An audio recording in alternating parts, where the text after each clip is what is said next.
It's raw. It's uncensored. It's live 24/7. It's KaoticRadio.com.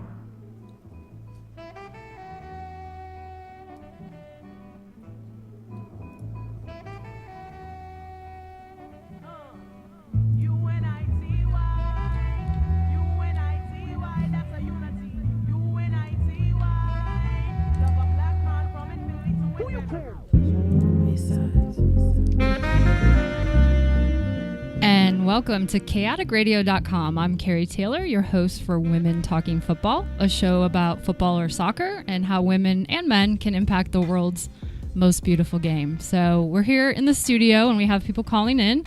We're going to bring our awesome guests online in a second, but you can follow us live on my Facebook. So feel free to type in any questions on Facebook and we'll get you on, or you can call in to KaoticRadio.com at 909-360-8330. So we have some awesome guests this evening on the show. We have three fantastic women who are strong and powerful and doing great things in soccer, actually internationally. So we're going to have kind of two segments to the show tonight. The first segment is going to be about coaches across continents, and we're going to have amazing women on, Nora, Emily, and Kelly, and they're going to tell us what they do internationally within the game of soccer and football. Are they on the line, Mike? Yeah. Let me pick up a line here. Hold on one second. You are live. I'm live. Hey, Nora. Yes, I'm online. This is Kelly. Hey, Kelly. It's Carrie. Hi, how are you? Awesome. Hi, Carrie. Thanks for calling in. So, yeah, of course. Mike, are Nora and Emily on the line yet? All right. The other line just hung up, and Okay. we have Nora, I believe, now. Okay, perfect. Yep. Okay. All right. And I don't know what happened to the other one. She'll have to call back. Okay, well, we'll sort it out. While we're sorting it out, Nora, thank you, and Emily, for calling in tonight on Women Talking Football. I'm so excited to have you on the show. Thanks for having us, Carrie. Yeah, no problem. So let's start off with just give us a little background on each of you and what you've done within the sport, and then we can jump into what you're doing with coaches across continents.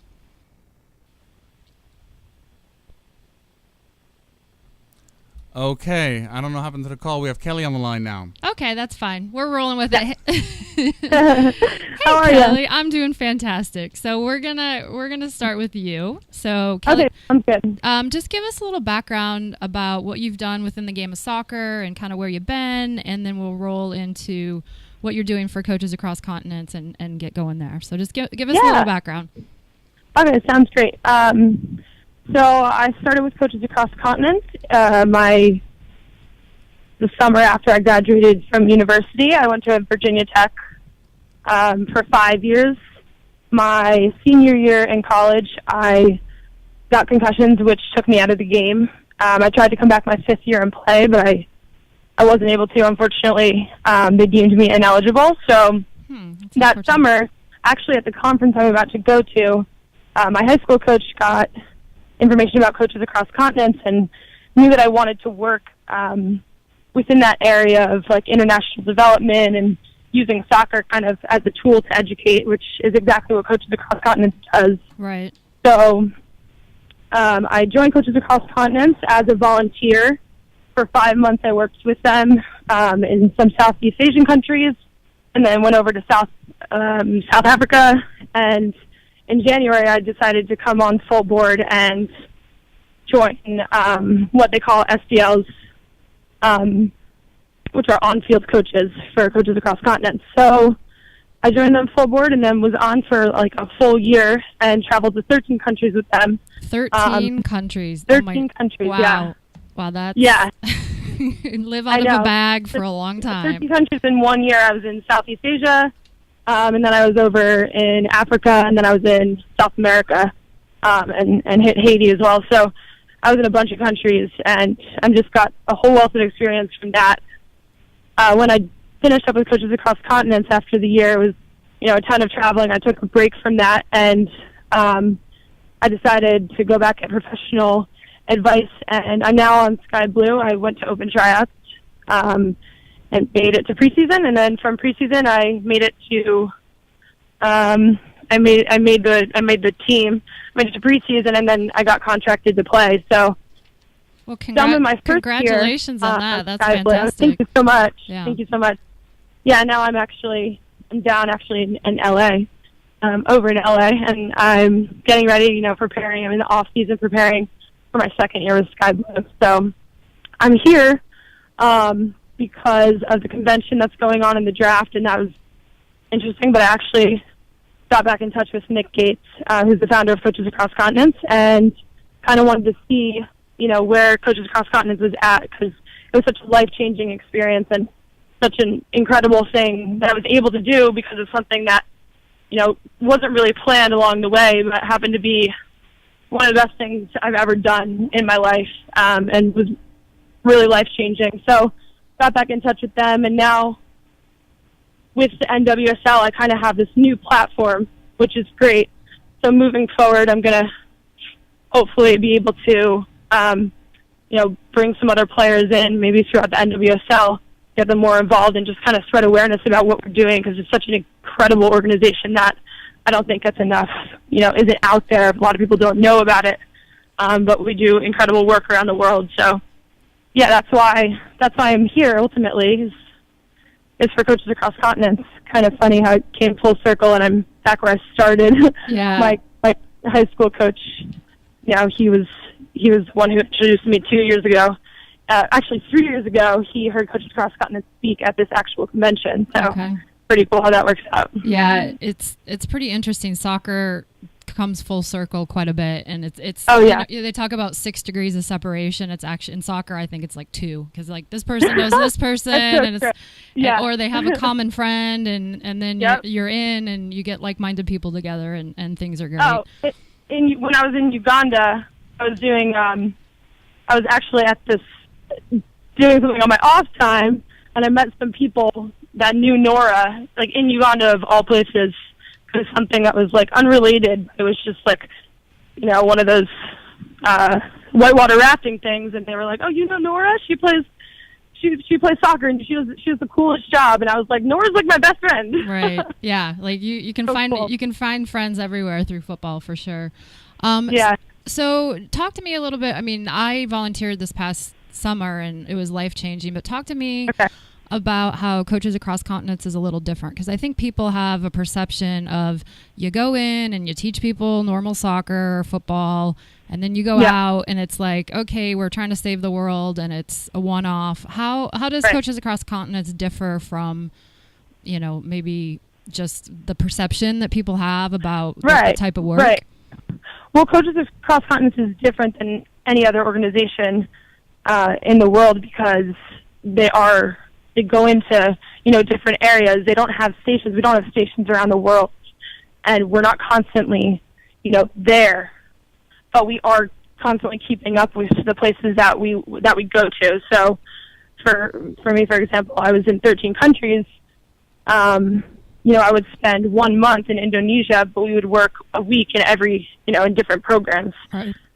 But it's still a sustainable system, because we keep track of them all year, and we see the impact that they have, and we're on top of them, and, we're connected with all of our partners around the world throughout the year, and then we come back, the next year, and we see the impact that they've had in their community from the past year. We let those coaches, and we trust those coaches to take it into their own hands, because if we just came in and said, we're going to do this, they're going to rely on us, just kind of like the bad aid in Haiti. There's some places that just, ship a bunch of T-shirts somewhere, or ship a bunch of help to places, but then they're so reliant, that community, or that country is then so reliant on people coming in and doing the work for them. We want the work to be done by them. Right. So we put it in their hands. And that's what's so unique about us, and something that I love so much about Coaches Across Continents is,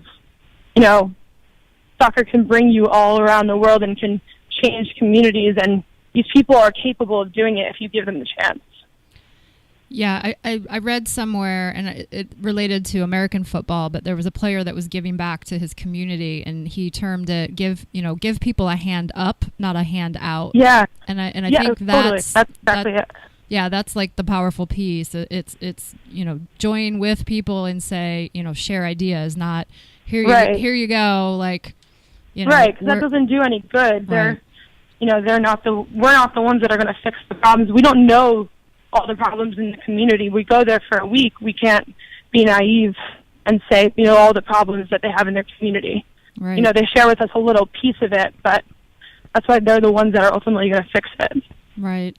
So what types of social issues do you talk about? Like if you go into a soccer organization, how do you bring the program to life? Do you like say here we are, or talk to me about how you partner and you get them to kind of tell you what's going on in their community? Yeah, well, it's interesting. We have like general life skills, like communicating with one another, and health and wellness, like conflict prevention. We have games for gender equity. We have actually a new whole program called Ask for Choice, which is female empowerment, and that's a huge one for us. That's really coming to life, and Nora's actually the leader of that. I wish she was here to talk more about that. Yeah, we're trying to get her on the line. We're trying to get her on the line. When she gets online, she'll tell you all about that. And that's a huge one for us. That's really coming to life, and Nora's actually the leader of that. I wish she was here to talk more about that. Yeah, we're trying to get her on the line. We're trying to get her on the line. When she gets online, she'll tell you all about that. She's such an incredible. She's around the world through this program already, and it's just really incredible to hear her speak about it and hear how passionate she is about it, because somebody that is going to take on an issue like this needs to be incredibly passionate about it. Right. Because it's, we need it in the world, all over the world. We need us, everyone, all the women to come together and support each other, change the world. Women will change the world. Trust me. Yeah. I might not see it in my lifetime, but we will change the world. So we're seeing it too, and that's the coolest part, is that we get to see it in all the communities that we go to. Even if it's impact of just one woman in one community. I mean, you see the first day some communities have no women, and then they hear more about it, and we encourage men to bring along their sisters or mothers or their children or their daughters, Right. And we've seen like a huge change. When I was there, we have a community impact coach, and what that is the standout. We just lost Kelly. Mike, help me out. I'm here. Oh, you're still there? Okay, sorry. Okay. I thought you broke off. Keep going. So Kelly, you've been to 18 countries in a year, you said. So talk to me about, do you have a favorite country that you've been to or favorite experience? And so that's the first piece of the question. This is Nora now. Sorry. Oh, I guess we must have switched places somehow. You know what? It's all good. First rule of coaching, you got to be flexible. Nora, what's up, woman? Thanks for joining. Hey, Carrie. Sorry about earlier. I'm not sure what happened. No, it's all good. I'm trying to get Kelly back on the line. But Nora, we're going to roll into you for Cool. Tell us a little bit. Kelly's given us like a lot of good background and everything. Tell us about Ask for Choice. Awesome. Yeah, so I did hear a little bit of what Kelly was saying. And it's really cool because Kelly and I actually got to do some Ask for Choice programs together.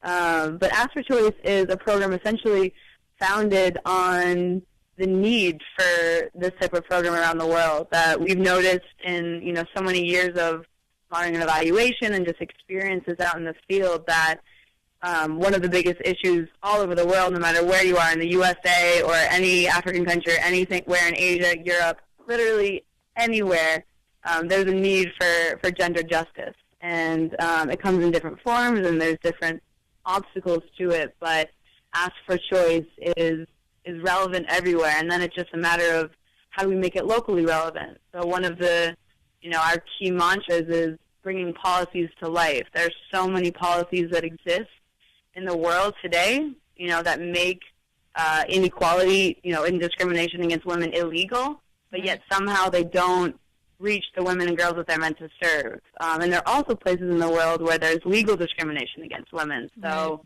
from the one hand, we're working with, kind of grassroots organizations and local leaders and how to kind of build policies from the ground up, from the women and girls that they're supposed to serve. And on the other hand, we're also working with law firms, governments, school systems, and how to design policies with them that will impact, thousands, maybe even millions of women. So it's pretty comprehensive, and it looks different everywhere, and it's a very exciting project to be a part of. Well, it's amazing work, and I mean, I got the opportunity to travel with you to Zimbabwe and Zambia, and I learned so much from you, and it was just so awesome to see how you just interacted and jumped in, and you were such a leader within the coaches and everything. And what are some of the things that you're doing maybe in Zimbabwe? Because I think you connected some partnership into the schools. Can you talk about that a little bit? Yeah, absolutely. And just to add in, it was such an honor and pleasure to work with you out there. I think you were part of some very unique programs and some highlights of our year. Really, I'm in highlights. I like that. Absolutely, especially. I mean, Zimbabwe was interesting because on the one hand, we were developing this partnership we just signed a memorandum of understanding with the Sports Leadership Institute, and who they have a partnership with the Ministry of Education to get Sport for Social Impact curriculum into all schools in Zimbabwe. And that is, I don't even know, it's just such a massive impact that it's hard to believe, but it's going to happen. On the other hand, you were also part of the formation, the kind of founding of the Zimbabwe Women's Sports Foundation, where we brought in, women from netball, handball, football, soccer, and judo, basketball. We had such a variety of sports represented in that room. Cycling was even there. And they were all... I just got chills. I just got chills when you were talking about that. So it was crazy. And they were all, discussing kind of their shared experiences. Right. And it was almost astonishing, how similar experiences we've all had, even from across the world in the U.S. And I know for me to be part of that and to have you there listening to some of your experiences was just so inspiring. And I feel like that is something that we're now using as a model for Ask for Choice, designing policies and bringing them to life around the world. So, like I said, it was a pretty special program to have you as a part of. Well, thank you. I enjoyed it so much that I'm volunteering again this summer. So you guys have got me hooked. I'm back in. So it's awesome. Yeah, send me to wherever you want to send me. So I'm in. Wait a minute. Maybe we'll keep you in the U.S. somewhere. Hey, we need some work in the U.S. Well, you can send me to Flint, Michigan, my hometown, because Flint needs some help. There's a lot of sounds good. There's a lot of stuff going on there that needs changing. So yeah, I'm all in. So, you've traveled. God, how many countries have you been to, Nora? For CAC, I've probably been close to 30 now, and then personally, a handful of others. But yeah, it's been a ride. So do you have a favorite country or a favorite experience, or one, like a top 5 that stands out as far as challenges, or, just, are there any highlights that you want to share and where you felt like a really huge impact? I know you just talked about Zimbabwe, but I know you've got to have more. Yeah, I do. It's such a cool thing that I feel like I am now, the person I am is made up of so many experiences of, women in particular, of course, but just people that I've been able to meet around the world. And so if I can use the platform that I've been fortunate enough to have as a way to share their voices as well, that's what an incredible honor that I have. So I think, the first one that comes to mind is a place that I'm returning to in a couple of weeks, and that's Colombia. And I've had, several experiences there, and there's a lot happening there in terms of, questioning the kind of traditional attitudes towards women and the sexual violence that exists there towards women, violence in general. but also this like incredible push for education and for breaking the traditional gender roles. And we just work with some incredible people. We have some leads on new partnerships. We are developing partnerships that have existed for a while. And one of my biggest goals for this year is to I don't want to only be the leader of the trainings that we run. I want some of the incredible women that we've worked with there to be the leaders, and then I can learn from them. Right. So we have one in Peru who I want to bring to Colombia at some point, and she did something last year that I think we're probably going to be talking about for at least the next decade. She wrote a story about what her country would look like if Ask for Choice spread across the country, and if women were, given the attitude, skills, and knowledge to, choose their own futures all over the country. And she imagined what that would be like in 10 years. So she has really taken Ask for Choice as part of her own DNA, and she's planning our programs in Peru in the next couple of months, and she inspires me all the time, and I'm excited to team up with her in Latin America. Yeah. And I think the one thing that I really took away is that, so you go in and you kind of go in for a week and you have a 3-year partnership, but when we were in Zimbabwe or in Zambia together, it was so amazing because I remember distinctly walking up to the group with you, and there were, I think, 2 women and the rest were men, and they were looking at us like, who do these little punk white girls think they are? And it just resonated with me, and I was like, uh-oh, how are we going to do this? The cultural differences, and here I am, I'm in my 40s, and I was like, holy crap, how am I going to deal with this? And it was so awesome to see how by the end of the week that the minds had changed so quickly about women and just religion and different issues, and it just really resonated with me of how powerful sport can be, because it's a universal language that is just out there, whether it's football or whether it's netball or cricket or rugby or whatever it is. It's just so powerful. So that to me was fantastic, just to see change within a week. Yeah, it's really special. I think it's also, we're so lucky that we get to kind of live in these spaces of 5 days where it's really, really intense. And then by the end of the week, like you said, you can really feel that, we've built relationships with these people that are going to carry on far longer than those 5 days. Right. And I think a big part of that is due to our ability. Yeah, we're foreigners, and we're coming into these places.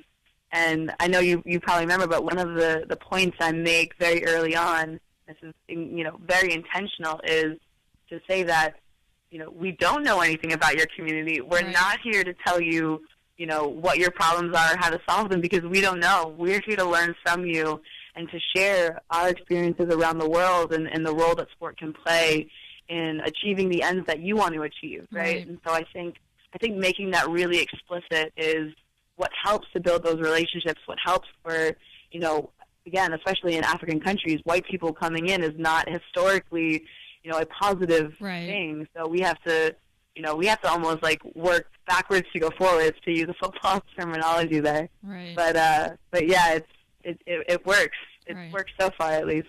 Yeah. So hey, is Emily with you right She now? is. Because I want to make sure that we hear her voice as well. Yes, and she has a great voice, so I will pass the phone to her right now. Thanks so much for having us, Carrie. Yeah, no problem. We'll give some shout outs here at the end. So yeah, pass it over to Emily. Cool. Thank you. Emily, Carrie. how's it going? Great. It's so good to meet you. I've heard so many wonderful things about you and all of the work that you do and everything you're looking to achieve. Well, thank you, and I hear the same about you, and I'm psyched to have you. Psyched to have you on, and I hear you play for the Portland Thorns. Is that the rumor going on out there, or you did? Yeah. Yeah. My mom lives in Portland, so I love the city. I've been to a game. The atmosphere is amazing. So. Very cool. Yeah, it's quite a unique experience, isn't it, to have that many fans cheering on professional women. Something we want to see more often. But yeah, to have gone to a game, that's pretty special. So that's really cool that you were there. What year was it? I think it was 2 summers ago. I did a Timbers game, and then I did a Thorns game the next day. I planned my visit so that I could see the match. Cool. Was that when Women's World Cup final was in Vancouver? I think it was the year before that. So okay, it wasn't 2015. No, 2014. No, I was at the Women's World Cup. But okay, so back to Coaches Across Continents. Tell me your story, your involvement, what you've gotten out of it, what you're doing. Just tell me your story. Sure.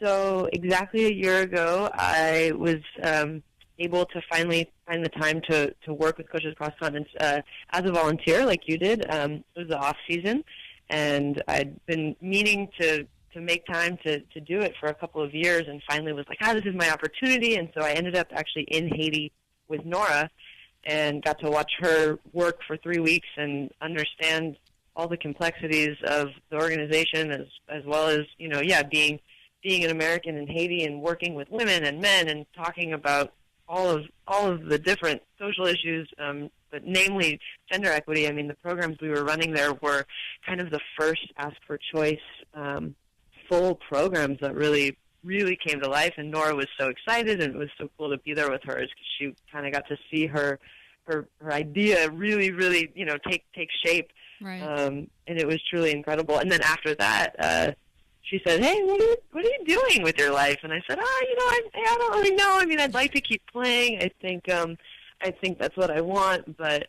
I definitely am equally, if not more so, passionate about the type of work Coaches Across Continents is doing. Although I love the game and I love to play, but something about taking the game and turning it into something bigger, more than all. Yeah, I mean, it is more. It's just different. I mean, it's a different kind of impact in a lot of ways, and so I said, I would love to join, but after the season. So I had another season in Portland, and then really started full time in November. So I got to go to Tanzania. I was actually there with Nick, and then he left, and then I got to run a couple programs on my own. So I'm just starting to dip my toes in, and I'm looking forward to 2017 being all over the place. So. Do you know where you're going yet? So I actually fly to Haiti in 3 days. So I'll be back there, but Nora won't be coming this year. She's been 3 years, so she said, I'm going to go to Colombia and do my thing there, and so I'll be in Haiti and getting to return to the programs I got to see last year, which is really exciting to go work with. Hopefully a lot of the same folks, as well as some new people that they'll bring in. That'll be a blast. And then after Haiti, I go to Mexico for 4 weeks, which I am so excited about. I cannot wait to be speaking Spanish and working with the PE teachers that we work with there. It's wonderful. I'm so so excited. How does somebody volunteer if they want to volunteer? How would they get involved? And what's what's kind of the process? Because I know it's not just like, hey, I put my hand up and I want to volunteer. Can you tell us about the process? Sure. So, I mean, the main way to get on our radar is to get in contact with us somehow, and then we send you an application, and it is quite an extensive application just because we're looking for folks who are really passionate. And I'll be honest and say that I was sent an application probably in 2011 or something like that from Nick after I met him, and then I was being slow to fill it out because it was so long and clear. I think it was kind of clear that I wasn't ready, and then as I got older, and then I made the time, and I filled it out. And filling it out was such a process. I mean, it was incredible. I was thinking and wondering, and it asks you to read some things and get some background and try to learn. I mean, even just the application process in itself is an experience. Yeah, it was long. I will admit it was long, but you're right. It does make long, you think. but as it should be. I mean, I think it's wonderful. And then once I applied and I heard back and I got in touch with Nora, and they said, okay, this is when when you're available lines up with our schedule. This is where we're going to be going, and this is for how long.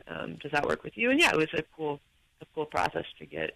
Yeah, I mean, I was unclear if I was going to get any say in where I was going, or if it was going to have more to do with when I was available. And it's definitely the when you're available bit. So for anyone wondering about volunteering, it's kind of fun because you never know what you're going to get. Yeah, it's like, what country do I get to go to? Yeah.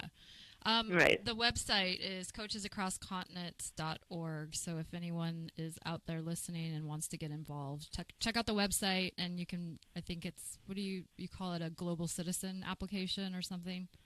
Exactly, Global Citizen. And then as well, our Facebook page as well is really helpful, has a lot of information, and can actually link you to the website. So if that's easier for folks who are already on Facebook, you just type this right in and it'll pop up. Perfect.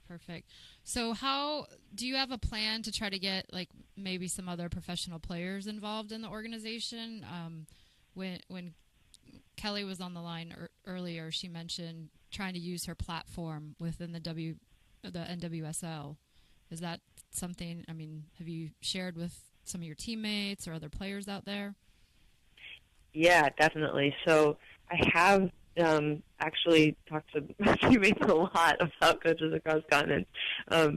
And at one point last season, I even convinced our head coach to let me use one of our games at a training session. I mean, we're talking 10 minutes, but he was very gracious in letting me do that. And, yeah, everyone loved it. They were like, oh, wow, that is really cool. You know, we've heard you talk so much about this, but to see it in action and get to participate was great. And, yeah, there are definitely, I think, women at Portland who are interested in the idea of using their platform for something bigger as professional athletes. I think they're also interested in the power of sport and the potential that it has if you use it in an intentional way.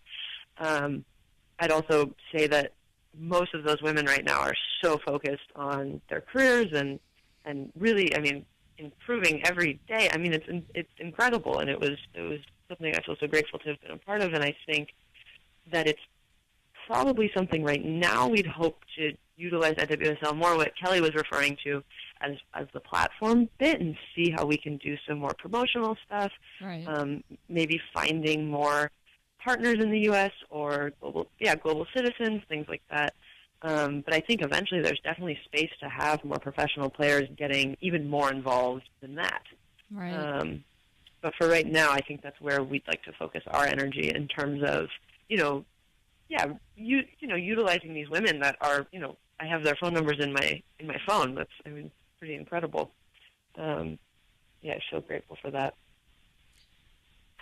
Yeah, I think that, I mean, that's one thing that's near and dear to my heart is we have all these players, and we have college players and professional players, and it almost seems like when they're done with their careers, they don't think about how they can stay involved with the sport. And you don't always have to be, the normal coach. You can go into, what you guys are doing with CAC, or you can go into administration, or you can go into sport marketing. And I think it's really important to, keep women in the game. And however we do that, there's a lot of different avenues. So sure. No, I completely agree. I mean, I think especially for women who don't end up playing after their college careers, which is most, Right, yeah. But, they've played at a high level. They know the game well. Clearly it's, near and dear to their heart. But, yeah, I can just speaking from, the women I played with in college as well as, my friends who played at other colleges.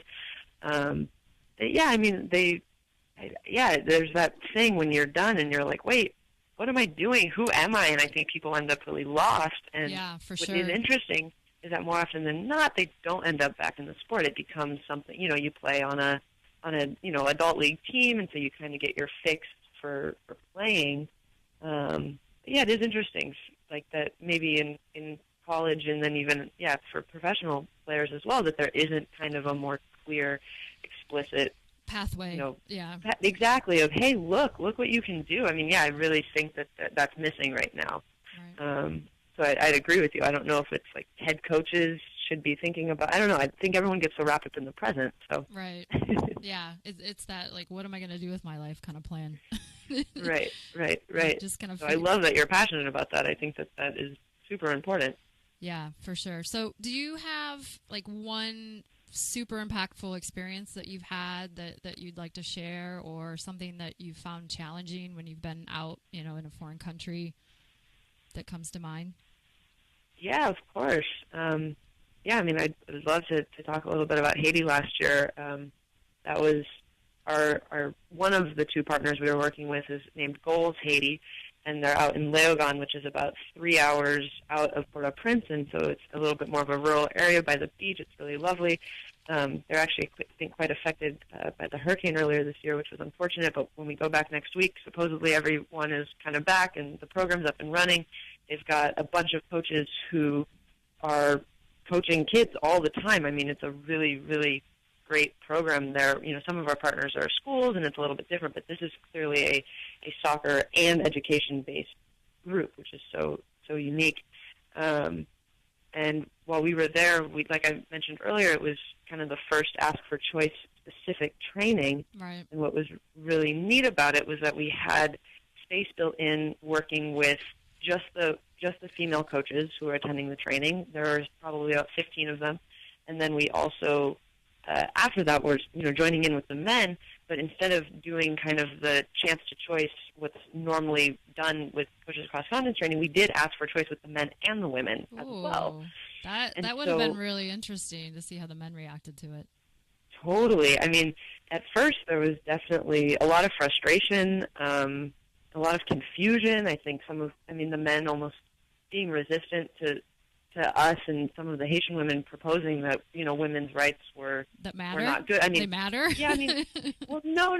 That was actually what was fascinating was the men were saying, well, yeah, of course you matter. I mean, women's rights matter, but they were kind of in denial about the state of things. They're like, no, it can't be that bad. I mean, it must be fine. It was almost, I think, if just my personal analysis of it would be that I think there has been some progress in terms of top-down type policies have been passed, and so and some, these women were there coaching, so these men are going, well, look, there is opportunity for women. I mean, come on, like things aren't so bad. Right. And the women are going, no, but it's still really awful. And the men go, well, why don't you do something about it? I mean, we can't do anything about it. And so it became quite clear to us that a goal of ours and, mine and Nora's, as well as all of the women we were talking with every morning, they were voicing like, hey, we really want to get through to these men this week. And it was incredible buy-in from the women on their end. And by the end of the week, they were they were just, the conversations between them and the men, and it was all brought out in the games. I mean, it was really brilliant. And we just got to stand back and watch them, have some intense disagreements, but then I hope there was some movement there. Right. And I guess I'll find out in a couple of weeks. I get to be there again, and we've talked to them. We've talked to them throughout the year, and we have our contacts there, and hopefully it's been progress. I mean, I know those goals has also a concerted effort as an organization to have equal amounts of boys teams and girls teams. I think some of the female coaches coach boys, some of the the male coaches are coaching girls, and so there's a lot of work being done there to have it be equitable. Right. So I want to thank you for sure for taking your time, and Emily, keep doing great things, and I'm excited for you to go to Haiti. Can you put Nora back on really quick, because I want her to talk about what her talk tomorrow at the convention. Yeah, definitely. I will throw her back on. Okay. Thank you so much for having us, and really appreciate it, Carrie. And I hope I get to meet you in person someday. Oh, yeah, absolutely. We'll make it happen. Thanks, Yeah, Emily. on field, maybe this summer, right? Yeah, hey, like I said, I'm volunteering again, so Ooh, I can't wait. That'll be awesome. More strong women out there. We need it. Absolutely. Okay, thanks. All right, Thanks for being on. Thanks. Yep, thank you. Hey, Carrie. Hey, so I wanted you to plug your talk tomorrow at the National Soccer Coaches Association convention. All right. So what time and what room and what are you talking about? Perfect. So myself, Nora Dooley, once again, and Brian Siskevitz, our chief executive, are presenting from 2:15 p.m. to 3:15 p.m. in room 405. Okay. And we will be talking about sport for social impact. What is it? What does that mean? How do we do it? Connecting how we coach with what we coach, as well as looking for people to get involved and find a way to get involved in a way that makes sense in their lives. And also, I think for me personally, it's how can you do what you're doing as a soccer coach and just tweak a few things, and all of a sudden you're serving the youth and serving whatever population you're working with in a way that might also serve the kind of greater needs that we have in many of our communities in the U.S. especially today with all the stuff. All the stuff. All the political quagmire. Yeah. So again, at the convention's at the LA Convention Center in downtown Los Angeles. 2:15 is the time, and Convention Center room 405. So go check out. For all of you that are at the Soccer Coaches Convention, go check out CAC. And again, thank you, Nora. Thank you, Emily. And Kelly was on earlier, so Kelly started us off. Sorry that we couldn't figure out the back end of all the call in, but it was awesome. No, I think it was both ways. Yeah, thanks for being on the show. We really appreciate it, and I will see you tomorrow at your talk. Thanks, Gary. Next time we're gonna have to have you on one of our calls. No problem. I'm in. Thanks, Nora. All right, cool. Okay. Thank you so much. All right, take care. Bye. Bye.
This is KaoticRadio.com.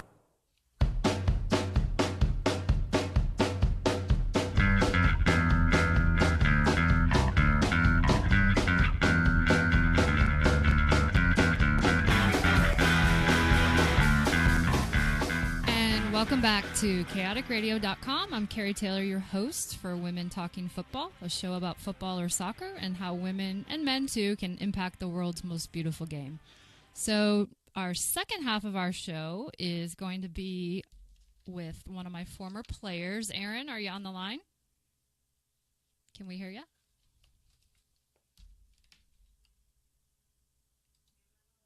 She's there.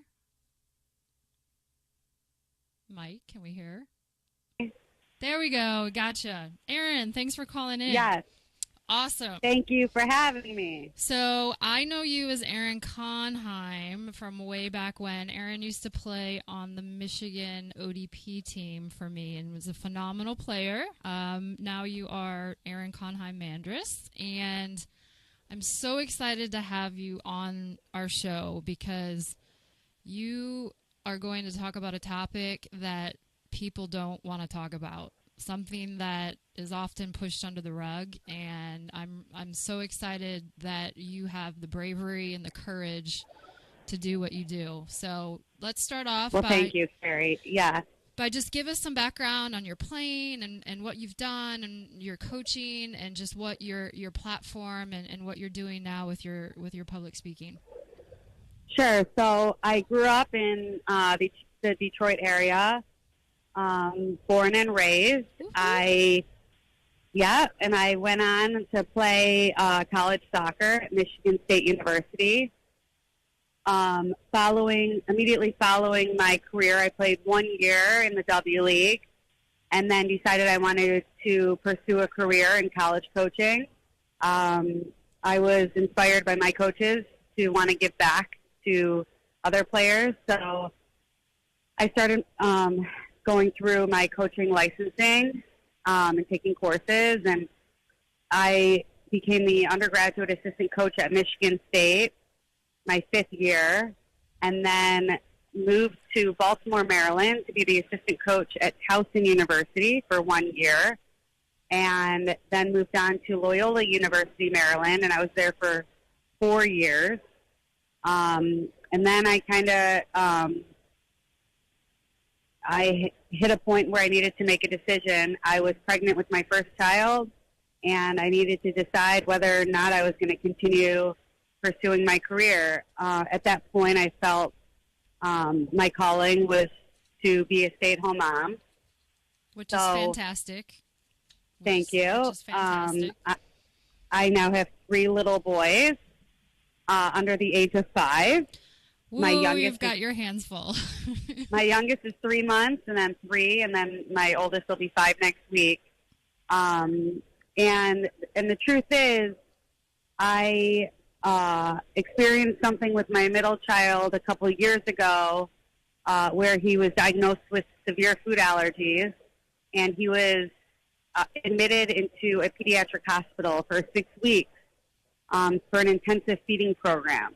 Right. He was also diagnosed with a feeding disorder, and as I was sitting and watching him struggle to eat, I just couldn't stop relating it to my story that happened to me as a college athlete, where I developed an eating disorder at Michigan State, battled it, struggled, and eventually overcame it. And as a player and a coach at that level, it was very clear and obvious that I wasn't the only one. Right. And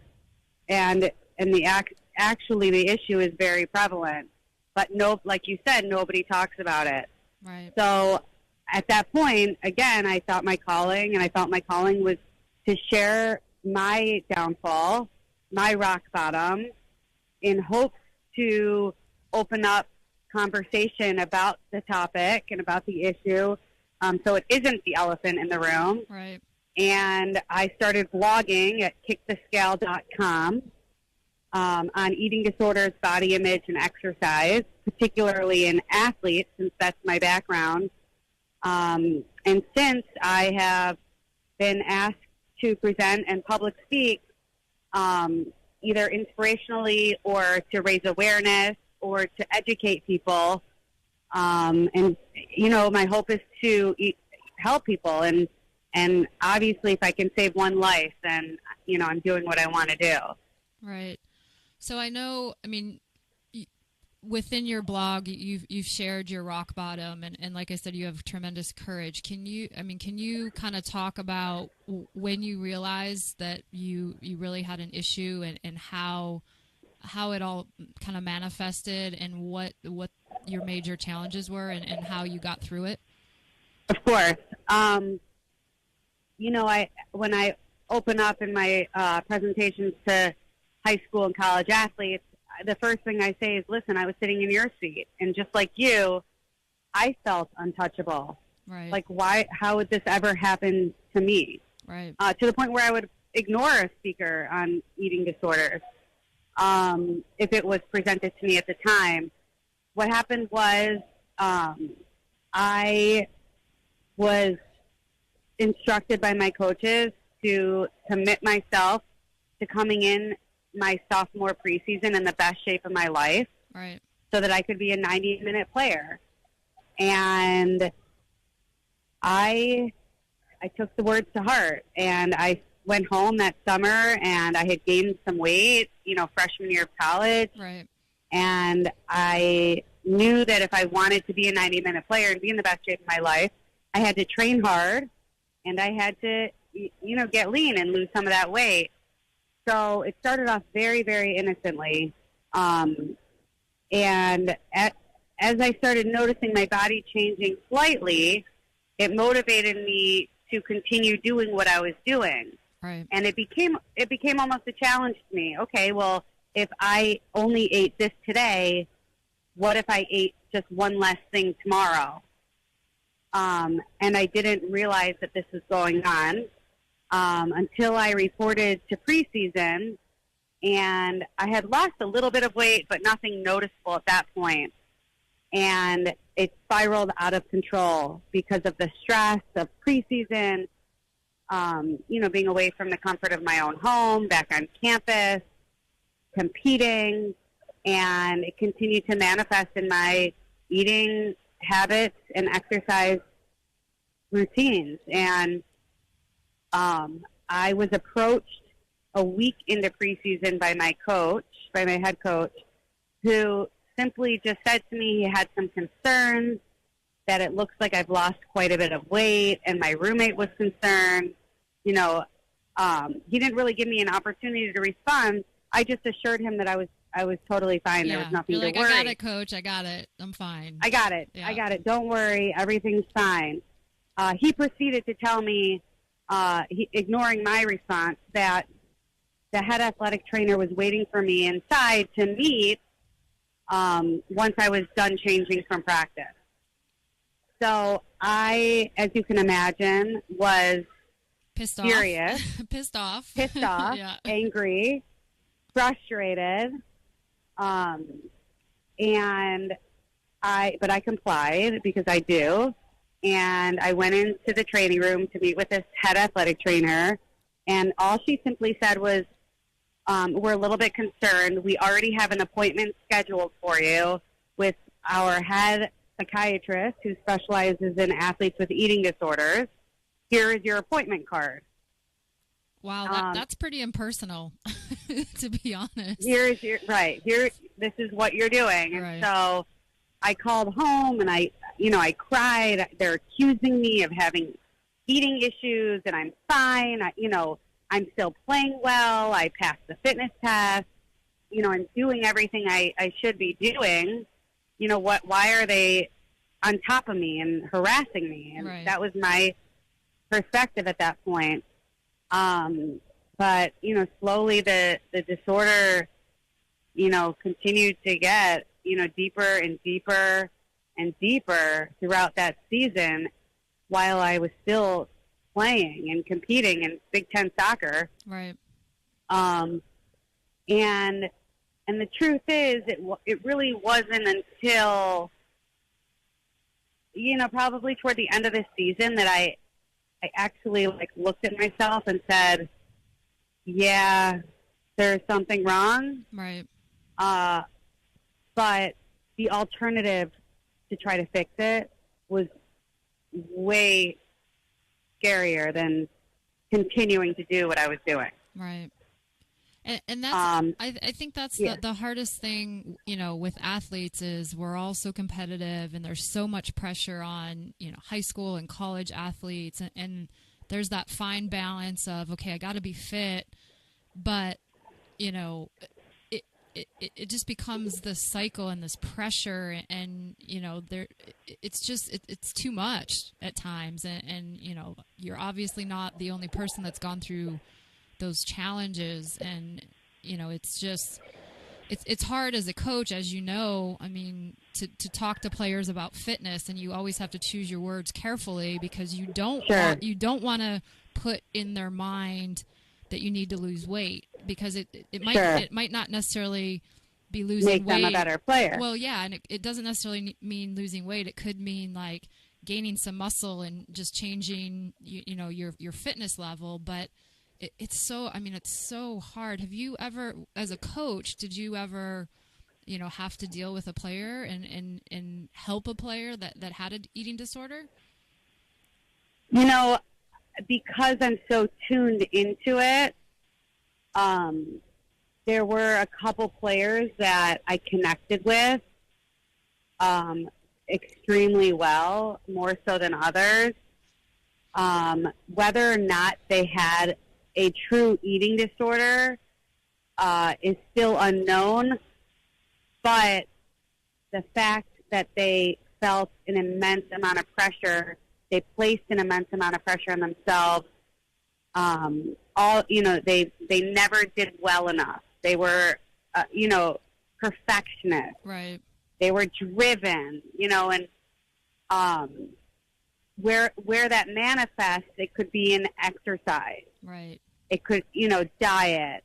Mine happened to have been both exercise and diet, but I tried to navigate through my experiences and tried to connect them with resources that could help them. Right. And sometimes it's just looking at them and saying, "Listen, I get it," so that they feel comfortable, talking about it and more open to seeking out those resources. Right. And I think that's the hardest thing is that that moment of saying, okay, something's not right here, because athletes don't want to admit that anything's wrong with anything. They don't want to admit they're struggling in school. They don't want to admit, they've got issues with relationships, or they don't want to admit everything, because, if you admit something is wrong, that's a sign of weakness almost. That's how the brain kind of works. Well, that was my first thought when they told me I had to go see a psychiatrist. Right. Was if I have to go seek psychiatric help, that's a sign of weakness. Right. I should be able to fight through this by myself, because that was my mentality. Right. And you're right. That's an athlete's mentality is, it's exactly. We don't ever want to admit that we're struggling with anything. Right. Because our whole lives, we're playing obviously because we enjoy the sport, but we're playing, to make others proud and, to accomplish great things. Right. And anything that prohibits that or gets in the way, is very hard to admit. And like you said, it shows a sign of weakness, which is something athletes struggle to admit and confront. Right. And especially to their coaches. Like, they don't want to admit anything to their coaches. Well, then the issue is that if they admit they have a problem of some sort, then their fear is that it's going to affect their role on the team, right, or their playing time, or their position. Right. And so it's very important for coaches to not take that away from an athlete if they do come forward. That should not be, as long as they're getting help and they're continuing to perform, they shouldn't be punished. Right. So for for their illness. Right. So while you were having your challenges, did it affect your playing time? Did it affect your stamina? I mean, was it the opposite effect? Because I know you. Sure. I mean, you're a kick-ass player, and you're one of those players that, never wanted to come off the field, and you're always going to do the extra bit. But did it work in reverse? It did. Yeah. So the fortunate part and the unfortunate part is somebody with a personality like that is going to continue to be very high functioning. Right. And they're still going to be able to compete and play at a high level. At that point, I was much, much weaker. I was very fatigued, and my performance level dropped off. However, I was still at that level a starter. Right. I was still beating out, reserve players. Right. So his argument was that I was still contributing, that he needed me on the field for as long as he could have me on the field. Right. My playing time became more limited. And I struggled to understand that because I, like you said, hated to come off the field. Right. And so I really struggled when I'd come off at like the 17-minute mark, and I'd be like, well, why did you even start me if, you only gave me 17 minutes to play? In retrospect, he was probably helping my psyche, right? By not taking away my starting spot. But there was one game in my entire career that I did not start, and that was when I was probably my sickest. Right. And we went down 1-0 in the first 5 minutes to Purdue, and he said, all right, Aaron, let's go. And in the first 2 minutes I was on the field, I served the ball across, and we scored, and, we tied Purdue 1-1. Right. So, I was still able to contribute, but not to the potential where I should have been. Right.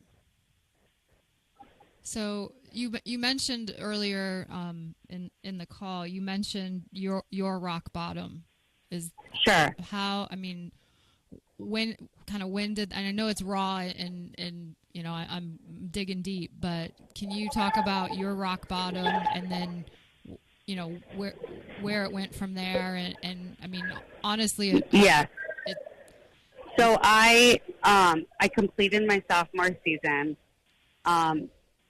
at which point I really never thought I could go back to soccer. The last feelings I had playing were just traumatic. I was sick. I had no energy. I didn't know how I was going to make it through warm up. Right. And I did, but it was a fight that I've never fought before. And then I went home for winter break, and I hadn't improved at all. And my parents were desperate. I mean, they couldn't help. They were there for every game. They were there to support me. They were so helpless, and they had developed a relationship with a psychiatrist, and they came up to East Lansing. We went over break to meet with him, and they both agreed that because of my personality and because I'm incentive driven, they were going to, offer me an incentive to gain weight. Okay. And then I was told that I wasn't going to be returning for a second semester if I didn't gain 10 pounds over a break. Okay. And at that point, I feared being labeled. I feared then people knowing, being publicly diagnosed with something. And at that point, it's like real. Right. So I got really scared. And at that point, I did feel something inside me click. And then I started making progress, but it just wasn't enough or soon enough. And 2 weeks later, the morning after our banquet, I was driving home, and it was very bad weather conditions. It had snowed the night before, and the roads were icy, and my mom, made me promise that I would drive really carefully, that the most car accidents had already been, a record had already been set for that morning, and just to be careful. And it was, I lived about 60 minutes away. Right.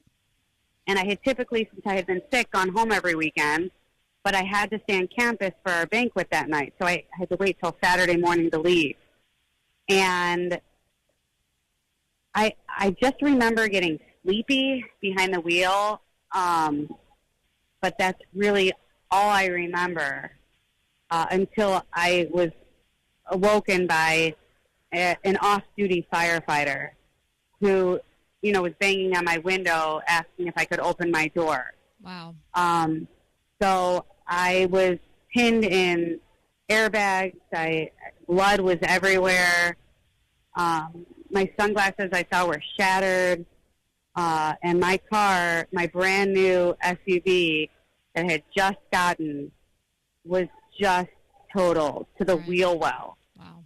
I had gone 70 miles into a U-Haul that was stopped in traffic. Oh, Jesus. So my life flashed in front of my eyes. Right. And to this day, you know, was I so tired because I had so little energy? You know, was I just so out of it because I had been starving myself for so long? Right. I would say that car accident... Probably all of it, you know? Sure. That car accident opened my eyes. Right. Very quickly. Right. And I knew at that point that I was very sick. And if I was gonna... If I was gonna be blessed to have lived through that car accident, I was gonna have to make a change. Right. Well, hold that thought about change for a second. We're gonna put you on hold, and we're gonna come back in about a minute. So we'll talk about change when we get back. So hang on one moment. Okay.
All right, Aaron, thanks for holding there. We were just trying to fix a little audio. So you talk about change. So from hitting that moment, how did you finish out your career? How did you, after graduation, continue to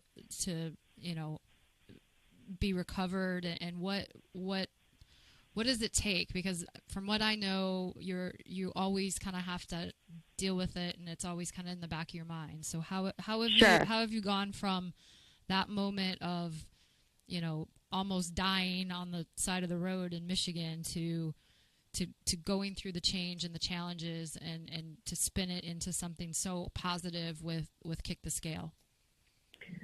I would probably need days to talk about that. We've got plenty of time. We've got plenty of time. Because recovery is a very, very, very long process. Some people argue that recovery doesn't exist. Right. From my experience, I was traumatized by the way I felt, by the way I looked.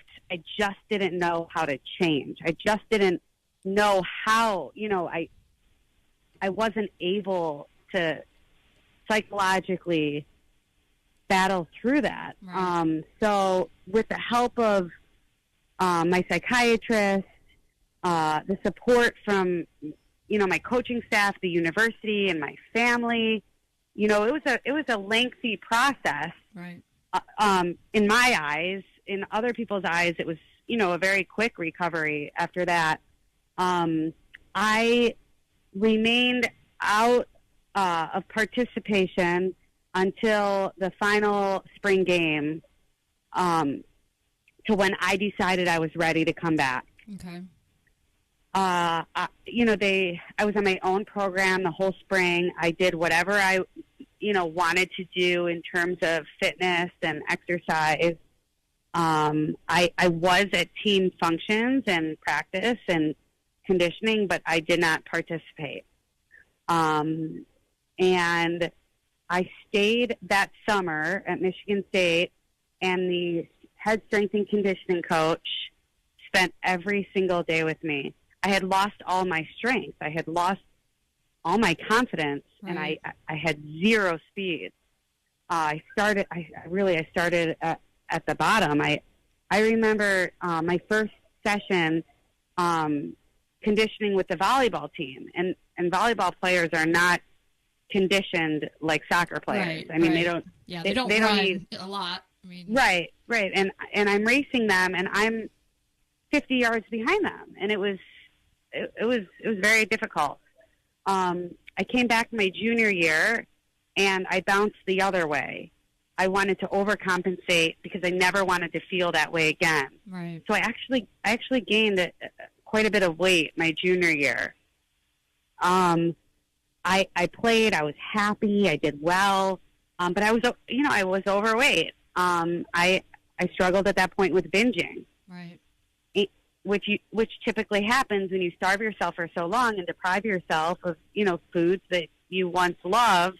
At some point, it's going to come back. And so finally, the summer going into my senior year, I finally was at a balanced level where I felt the best I'd ever felt. And my senior year, I was healthy, I was fit, I was strong. I was named captain. I went on my senior year. I set the record for career assists. We made it to the second round of the NCAA tournament for the first time in history. We beat Texas A&M at home. They were ranked 7th at the time.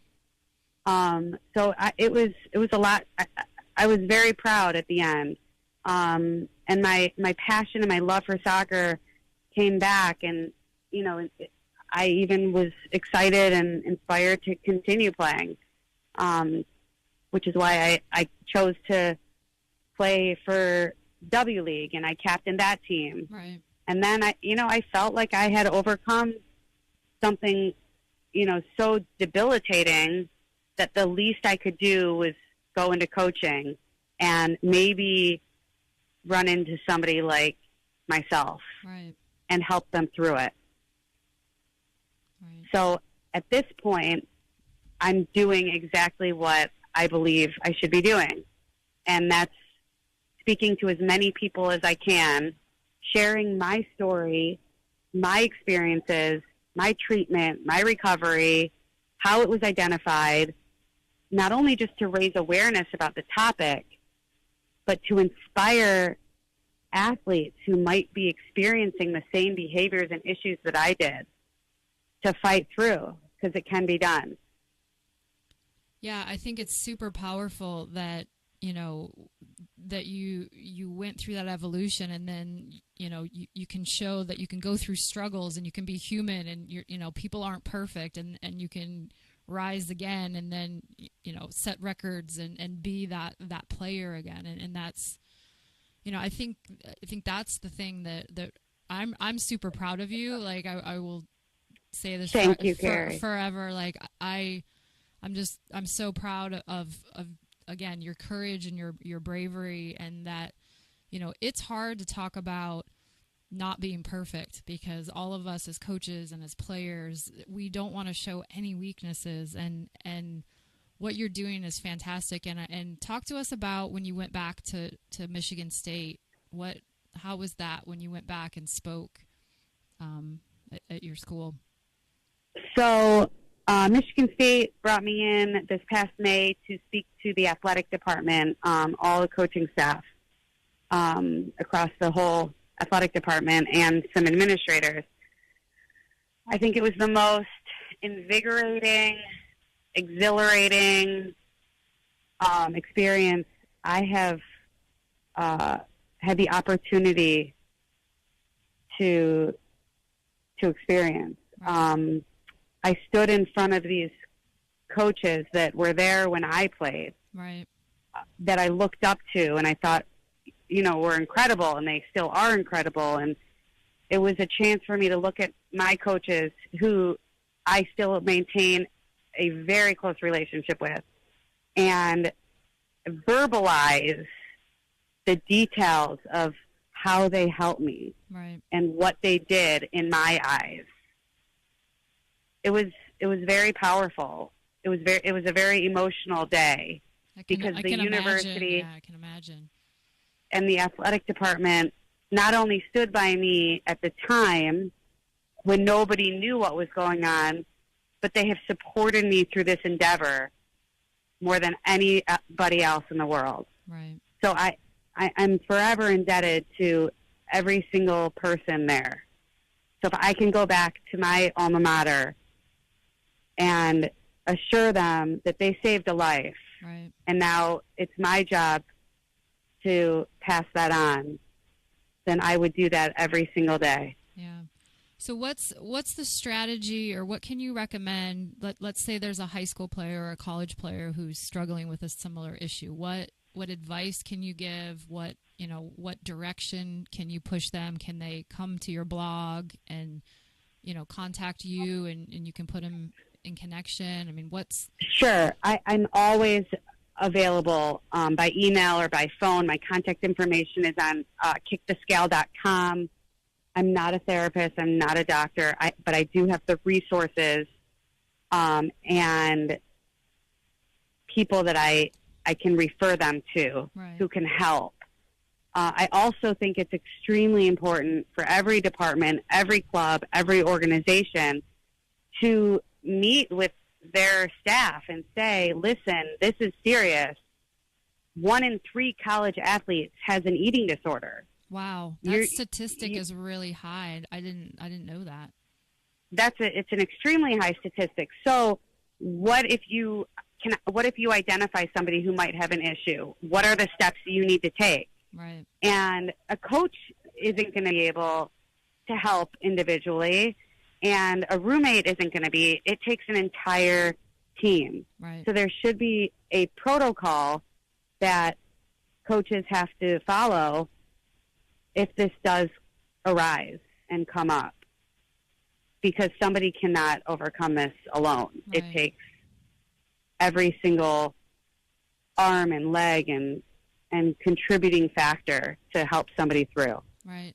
And the thing that I find interesting is a lot of people think it's just a female problem. Do you have any of the statistics, or have you had any males that you've come across that have said, like, I too am challenged with this situation? Sure. More and more are publicizing their stories, because obviously very few men are admitting this publicly.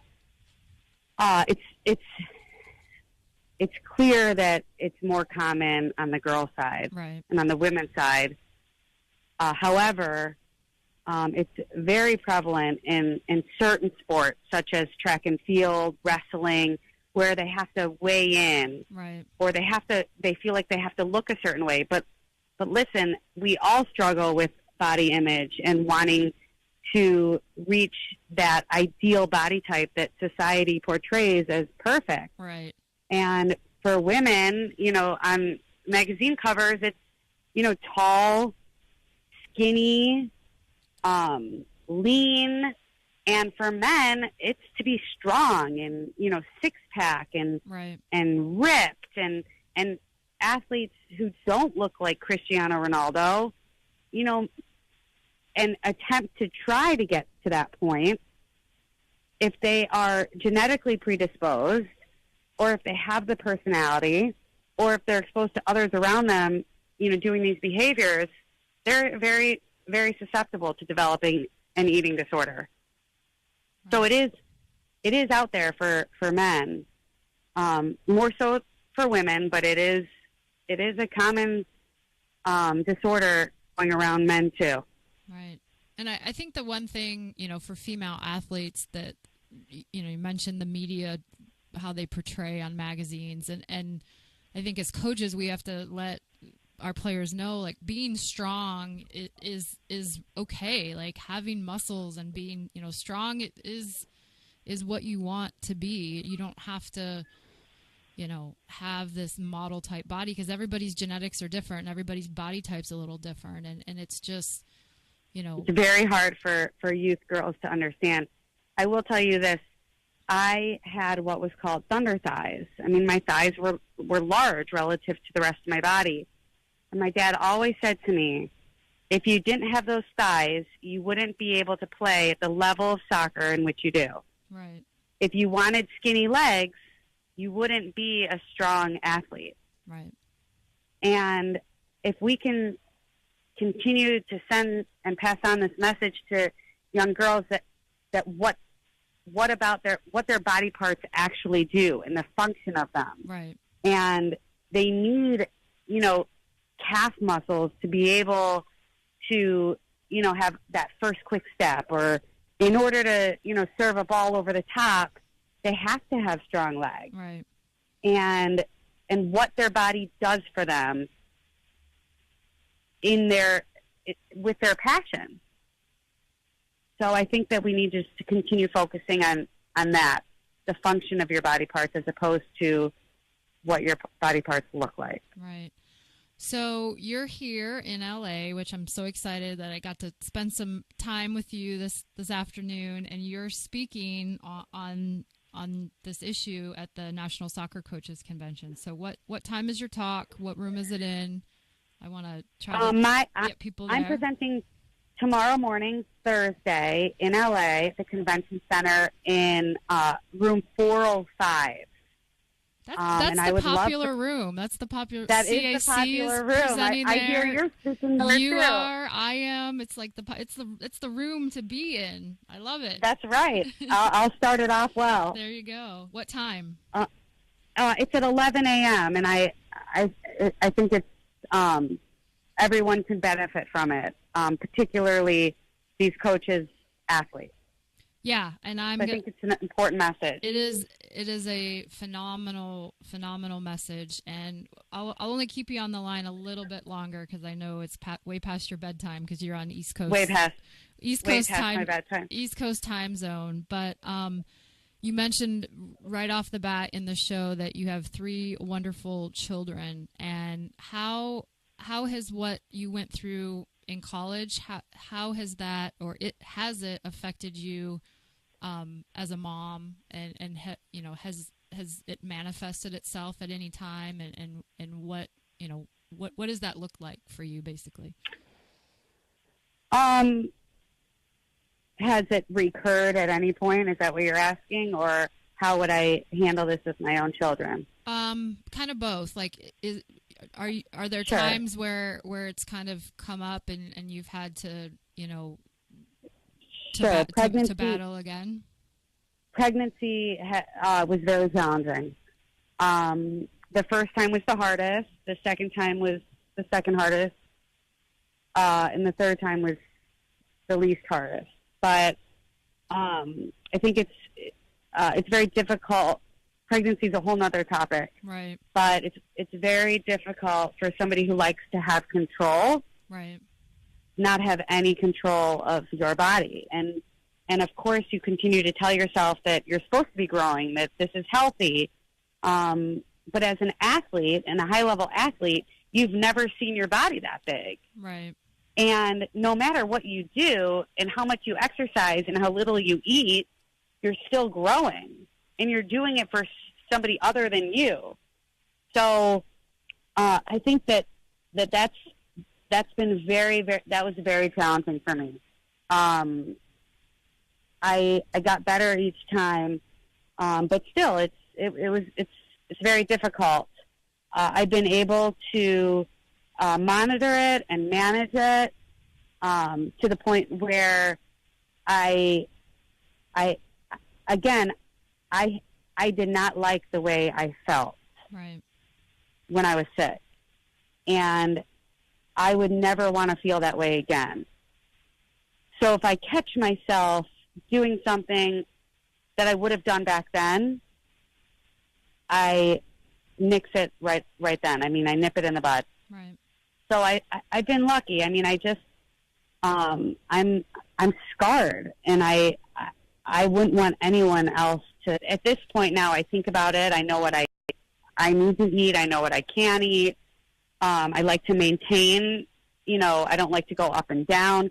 And that's everybody's different. And that's the key, that what somebody's body type is or looks like might not be what your body type can do. And it's okay to be, you know, satisfied with your own body image, and you don't need to compare yourself to somebody else. And that's what girls and women do a lot of the time. And that's what we need to get away from is, you know, we can be awesome with our own self. We don't need to compare ourselves to the person next to us and you know, put value on silly things like, you know, oh, she's taller than me and her legs are longer and she's skinnier. Right. Well, you know, like it's just it's silly, but like you said, it comes from our media and it comes from all the images that are put out there from a young age. Well, I always say if the person on the cover of the magazine was the most compassionate, caring individual,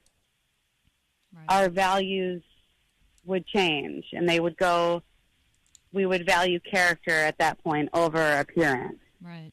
But the media challenges us and makes us have to work at teaching our kids the important things in life. Yeah. And that is to be a good person, to be kind to others, to help others, to be compassionate. So that's what we just need to continue to reinforce. Right. Well, Erin, I'm so happy that you stayed up late to call in and be on. Carrie, I'm so honored that you asked me to speak on your show. I think you're doing a fabulous job yourself. Oh, well, thank you. I'm just trying to push the message of women in soccer and women in football, and you know, there's a lot of good things going on out there that don't get talked about because we get so focused on winning and championships and this, and there's a lot of, you know, with Coaches Across Continents on earlier, there's a lot of nonprofits out there that are doing great things, and with what you were able to share with us tonight about, you know, battling through an eating disorder as a college athlete, and these issues are important to me, and anything that I can do to help, you know, people out there that are doing amazing things within the game, I'm more than happy to help spread the message. So I will be in the front row at your talk tomorrow at the National Soccer Coaches Convention, clapping super loud when you stand up in front of the group. So those of you at the convention, 11 a.m., room 405 in the LA Convention Center, come out and hear Erin talk about Kick the Scale and her challenges with some battles as a female soccer player. And also Coaches Across Continents, they're speaking tomorrow at 2:15 in room 405. So thank you, everyone, for tuning in. Erin, do you want to give any shout-outs before you? No, I shout out to you for having me on your radio show, NSCAA for hosting a fabulous convention, as always, in LA. And I look forward to presenting my topic tomorrow. Well, awesome. Thanks again for being on. All the best. Her blog is kickthescale.com. Is that your website? Kickthescale.com. You can follow me on Facebook, Twitter, like me on Facebook at Kick the Scale, and that would be great. Awesome. Well, thanks, Erin, and I will see you tomorrow at 11. Thank you, Carrie, so much. Have a great night. You too. Okay. So we're going to wrap it up a little bit early for this show because I need to get back to downtown LA to get back to the National Soccer Coaches Convention. But thank you all for tuning in on Facebook. Thank you all for tuning in on KaoticRadio.com. I'm Carrie Taylor, your host for Women Talking Football. And we're on again next Wednesday from 9 p.m. to 11 Pacific time. So thanks, Mike, in the sound booth, and thanks to KaoticRadio.com. All right. Have a great night.